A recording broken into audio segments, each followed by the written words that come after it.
Good afternoon, everybody, and welcome to another edition of the Indy's Trusted Servant Show on InspireSmall.biz. Well, before I get into all of that, I'm going to go off the reservation a little bit because when I'm done doing these two YouTube interviews that I'm going to do with Kathleen and later with Jay Ballounis, my buddy and I are leaving for Nashville, Tennessee to see Xavier University play in the NCAA baseball tournament, and I'm really excited about it. Are you going to do a little two-stepping? Oh, baby. Oh, baby. We're going to have a good time. So that's why I'm not wearing a coat and tie today. I got the X on and go Muskies. So what's Indy's Trusted Servant? That's me, Danny O'Malia. I do customer service training and keynote speaking about customer service. It's all about the culture of the organization, i.e. Chick-fil-A, Nordstrom. Why do they do so much better than everybody else in their industries? They had great cultures and they kept them. Lots of places start with a great culture or never have a great culture. And some have a great culture and lose them as they grow. So yeah. I'm there to help you try not to do that. Awesome. I learned all of that from the hand of the master, my late father, Joel O'Malia, back in the O'Malia Food Market days. And even before that, in the mid-50s, when he owned a small grocery store in Broad Ripple, where the Vanguard Bar is now. Woohoo. It had one cash register, 5 or 6 employees, and one was a 9 or 10-year-old kid. He lost that store. He came back 10 years later after several stops and successfully launched what you remember as O'Malia Food Markets, at least those of you who are old enough, with 9 stores and 950 employees. One of the lessons I learned from my dad was never, ever, ever give up.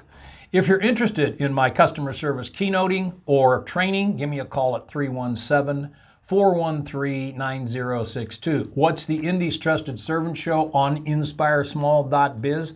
I like to describe it as lively local small biz and community talk where you can feel the pulse of Indy. And today, I'm going to get into my Catholic mode again, my religious mode. And my guest is my friend Kathleen Ford, who is the local franchise holder of Carmel Parish Neighbors magazine, which I write articles for, right? Mm-hmm. But that's not really what we're here to talk about today.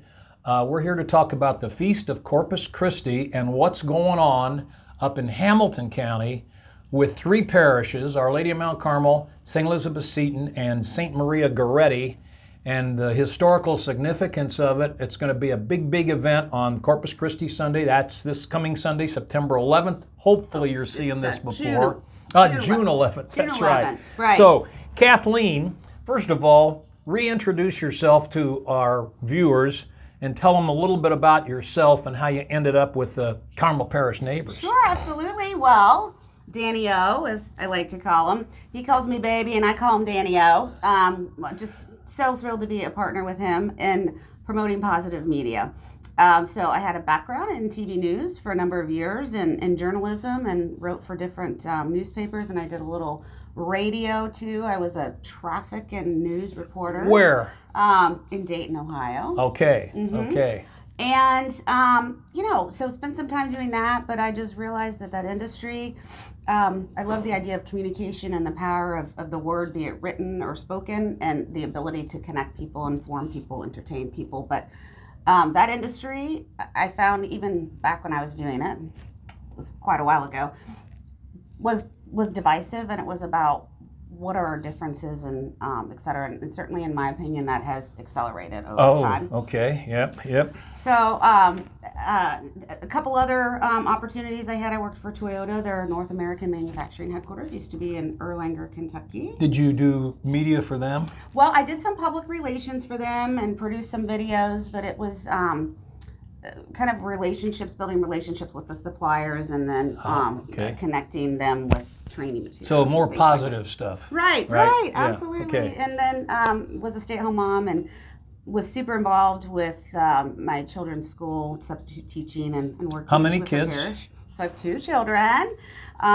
They're both in college now. My son Ryan just turned 19, and he finished his freshman year at the University of Cincinnati, where he is a golfer on the team. And he finished second in the state in high school for my Cathedral Fighting By Irish. one stroke. Yes. Yeah, that was that was great. It was great. He went to the wrong college, but that's just my opinion. Right. And then my daughter, Mary Teresa, just finished her junior year up at Purdue, and she's up in Lafayette this summer. Working on her CNA certification. Oh, and, wonderful. Working in a senior living community there and taking a couple classes. So anyway, through all of that, and then, moved back here to the Indianapolis area. I actually went to St. Lawrence grade school, grew up here, and then Lawrence North High School, and moved back in 2016 and kind of started fresh, and the Lord led me to this opportunity with a company called Decided Excellence Catholic Media. How did you connect with them anyway?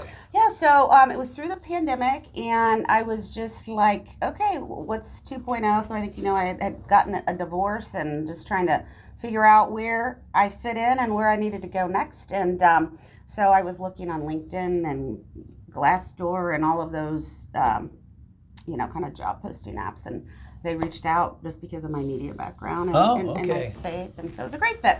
So I love that. So I'm the market manager for Decided Excellence. So we have a total of 5 publications in the state of Indiana, 2 in Carmel and 1 in the Meridian Hills Broad Ripple area. And then we also have several in Evansville. And then so I write for Carmel Parish Neighbors. You write What's the other one? Parish Neighbors of Northside Indy. Parish Neighbors of Northside Indy. Okay, okay. And recently, just because of my work in Catholic media and my connections within the Catholic community here, I am working with Catholic Radio, Indy, as well as their marketing director, and helping with some underwriting and sponsorships. And we've had Gordon Smith from Catholic Radio on the show in prior issues. Yeah, so I just like to say I'm on a crusade for positive media. Yes, it is Catholic and faith-based, but it's more just about bringing the community together any way we can. Positive news, family stories, events going on, getting people off their phone, off their computer, out of their home, and into the person to person. Right. Yes. So this leads us to the Feast of Corpus Christi, which is June 11th, and how this year's celebration, which centers at Our Lady of Mount Carmel, but also includes St. Elizabeth Seton and St. Maria Goretti up in Hamilton County, how that fits into the bishops of the United States of America decided that they needed to kind of jumpstart everything, right? So they came up with a 3-year program. The first year was diocesan, and the second year was parish, and we're into this is the culmination of the parish part. Now we're going to talk about this procession in Carmel, but a lot of parishes have these processions. Absolutely. Okay. And in Corpus Christi too, for those that may not know. Talk about that. Let's talk Catholics about maybe that. Don't necessarily know. Yes. But it is a feast day that we celebrate that focuses on the Eucharist and Christ's presence. The Catholic Church believes Christ is present, soul and divinity, body, soul, and divinity within the Eucharist. Once during Mass, there's a process called the consecration, where we believe through the Holy Spirit, Jesus becomes present in the Eucharist. And so it's a celebration of that miracle. Yes. And then they're looking for, revival of Eucharistic adoration and just the power of the presence of the Eucharist. And so what we're going to describe to you is kind of the culmination of the parish year of the bishops, what they're calling the national revival. Right. The United States bishops are calling this the national revival, which leads into, we're going to jump ahead a little bit, then we'll come back to what's going to happen June 11th here. Next year, July 17th to July 21st of 2024, the National Evangelistic Conference at Lucas Oil Stadium.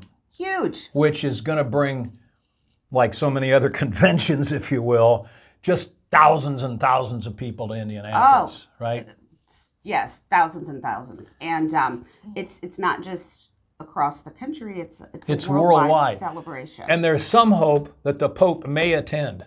That's the word on the street. I don't think a Pope has ever come to Indianapolis that I know of. I don't know of either. That's not official, but we're praying and crossing our fingers. But we'll be there and we'll cover it, right, Danny? Yeah, and we'll be crossing our fingers. So that's coming in the future, and this is kind of the end of the second phase of the national revival that the bishops started. and it's the parish phase. And so on the Feast of Corpus Christi, what has happened is the Thomas Gallagher. I just met him a couple of days ago. He's in the he works at Our Lady of Mount Carmel, and he's director, is that right? the evangelization That's hard to say, director right? at Our Lady of Mount Carmel. He had a dream. Instead of each individual parish doing something, why don't we combine some parishes? Love it. And have more people in the same place. And the way this has come about is amazing. At first, and he got Father Richard Dorr at Our Lady of Mount Carmel to say, this would be great. Let's get these are 3 parishes that are geographically connected. St. Maria Goretti, Our Lady of Mount Carmel's in the middle, and to the south, St. Elizabeth Seton. He said, let's go with it. So they started the process a while ago. Now, those of you who've dealt with city government will appreciate this. Originally, they wanted to use the Monon Trail, okay? And of course, you went through all the hoops and all the departments in the city, and the Monon Trail wasn't going to work. The police were afraid that there'd be too many people marching on the Monon Trail, and the regular walkers on the Monon Trail would be choked off. Bike riders. And right. Yeah, bike riders would be a real problem if you've got a couple of thousand people on the Monon, right? They were going to walk from Mount Carmel down the Monon to the, what they call the Carter Green, which is kind of near the Palladium, and it's where the Kindle Market is in the winter. The center of downtown is a green space, a nice gazebo. So they'd be processing with the monstrance, which is the Eucharist, and a beautiful encased. I don't know how else to word it. I don't either. Not carry, but it's gold and it's beautiful, and the Eucharist sits in the middle of it, and they hold it and up high, and so we be and then everybody from Mount Carmel after the 12:30 Mass, right? Right, after the 12:30 Mass on the 11th. Now, so now the Monon Trail's not going to work, but the city of Carmel likes the idea, okay? Because they like the idea of something positive going on, right? So they worked with this group, Father Richard Dorr and Thomas Gallagher at Our Lady of Mount Carmel, and they came up with a new route. So what's going to happen on the 11th is that the people are going to gather from all 3 parishes or from wherever you want to come at Our Lady of Mount Carmel after the 12:30 Mass. So let's say around 1:30. They're going to process behind the priest with the monstrance to Clay Terrace, across 146. They'll use sidewalks. They'll walk through Clay Terrace all the way on sidewalks. And when they get down south of Clay Terrace, into Range Line, right into Range Line Road. Now the Carmel police are going to give them an escort.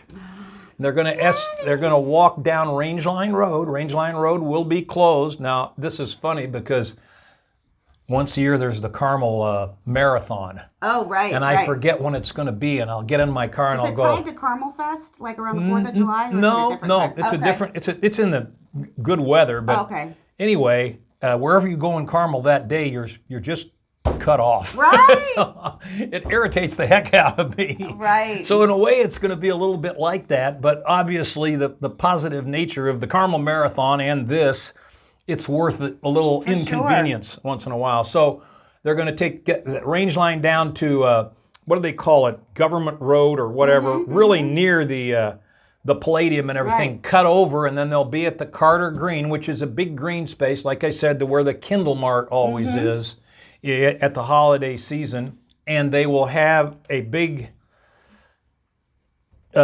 religious Eucharistic service Eucharistic service there. Now, one of the things about this is, well, if everybody drives to Mount Carmel from south and north, how are they going to get back to Mount Carmel? They're going to walk back?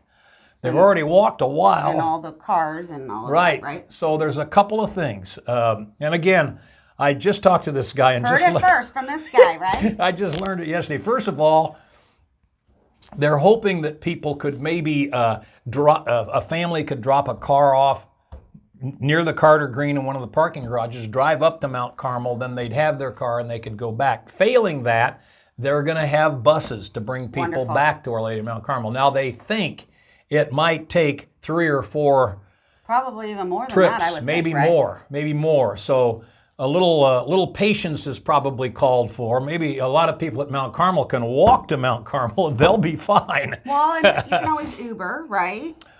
Exactly. So Yeah. we do want to caution people that might be a Come up little with a bit of a plan in difficult. advance, Yeah, right? come up with a plan in advance. This is just a wonderful thing. Like you said, positive thing, faith-centered thing. It's, you don't have to be Catholic to come to this thing, Absolutely right? not. But I just love the fact that the three parishes are working together. The city of Carmel's working, And with them. it's all ages, right? So kids and strollers and, Oh yeah, on I'm glad you mentioned the daddy's kids. shoulders and, up to, I imagine we might even have some people with walkers, out there. So Well, I'm glad you mentioned super exciting. the kid thing. There's a big retreat going on in northern Indiana with a lot of kids from the area, and they're going to be arriving at Mount Carmel just in wow. time to join this. I don't know if these are high school or college age kids or both. So there's just, this is just going to be a wonderful, wonderful thing. Something to see for sure. Yep. Some of you might not see this till after June 11th, unfortunately. Hopefully, some of you will be able to see it before June 11th. And if you can get up to Our Lady of Mount Carmel for the 12:30 Mass or by 1:30 or so and join in the procession, they are expecting 2,000 to 3,000 people, or hoping for that many people. Bringing Jesus to the streets, right? There you go. Oh, one other thing. They're going to have some volunteers walking along. If anybody is watching the parade from the side, they'll stop and ask, and they'll have brochures, and they'll do a little proselyte, a little evangelizing, for sure. if anybody's curious about what's going on. That's fabulous. And I know too, we were talking about Gordon Smith. It's still in the works, but obviously with this huge procession, there's going to be some prayer, maybe some singing. Catholic Radio is trying to work and see how they can help support to keep kind of the people at the front of the line in sync with the people at the back of the line. So whether it's streaming on their app or some other ways to kind of broadcast the event or whatever kind of community conversation is going on with the group. So a little more on that later. But Is there any website or anything on this? Well, that's a good question. I don't the think different I have that parishes information. have been promoting it. So if you go to St. Elizabeth Ann Seton's website or Our Lady of Mount Carmel's or St. Maria Goretti's websites, I believe I've seen information on that. And you might listen. You might listen. Well, it's too late to listen to the Sunday sermon about it because we're doing this so close to the event. What was I going to say? I lost my train of thought just a little bit here. It's been promoted from the pulpit at St. Maria Goretti for their, because I go to St. Maria Goretti and Fishers, but they've been talking about their own program. St. Louis de Montfort. I mean, yeah, St. Louis de About all Montfort. these churches. They've been talking about their own program for several Sundays. I imagine it's been talked about at these parishes before. So that's just great. We've got a little bit of time left. The whole thing about this national revival that the bishops started, because they realized that, we just need more spirituality, right? And we need to reach people in a different way, right? Yeah, in a different way. And this is, again, June 17th to June 21st of 2024, this big national, even evangelistic event at Lucas Oil is just going to be huge. It'll bring a lot of publicity at Indianapolis. It'll bring a lot of people who'll stay in hotels and just everything that a regular convention does. So this is just kind of a kickoff to that event. And I do want to mention that the parishes have been doing these processions for years and years, but just within their own parish. Like around the parking lot. Around the parking lot, and it's over in 20 minutes or something. So this is just a great big deal. We got a couple of more minutes. Let's talk a little bit about Carmel Parish Neighbors. I'm really proud to be the writer for Carmel Parish Neighbors magazine that looks like this. I write a monthly family portrait, I guess, of a parishioner, and a community feature. And I've been really the family feature usually somebody I know, but Right. I'm meeting a lot of new people. The community feature is really nice. I mean, we've had Janus Developmental on, we've had the Carmel Fire Department on Right. in the magazine, and they talked about their life-saving stations Right. on the Monon. Just a lot of good stuff, and of course, that's just my 2 articles. There's all kinds of great stuff in Carmel Parish Neighbors Right. magazine. So, what it really is about is connecting community and businesses, nonprofit schools, and neighbors together through hope and purpose. That's kind of my tagline there. And you know what? One thing that occurs to me before we sign off here is I interview some people who are in the parish, they're registered, and they're not getting the magazine. If somebody wants to get the magazine, how do they go about that? Right. So we are a private company, and so our goal is to help support from a lay apostolate standpoint the different churches. And so our distribution list doesn't come from the churches or from the diocese. We use a nationwide market data company. But you don't get everybody. You don't get everybody, and it's not a perfect list, but if you are interested in receiving the magazine, you can email me at kford@decidedexcellence.com, and that's DECIDEDEXCELLENTE. Spoken like a true University of Dayton graduate. There we go. Okay, great. Kathleen Ford, Decided Excellence magazine, but more importantly, the whole Corpus Christi thing and the National Evangelical Conference coming up in Indianapolis. Thanks for being our guest today. Next week, Jay Balunas of Angry Ape Advertising, a really, really nice guy and a really, really creative guy will be our guest. And we'll see you then on the Indy's Trusted Servant Show on InspireSmall.biz.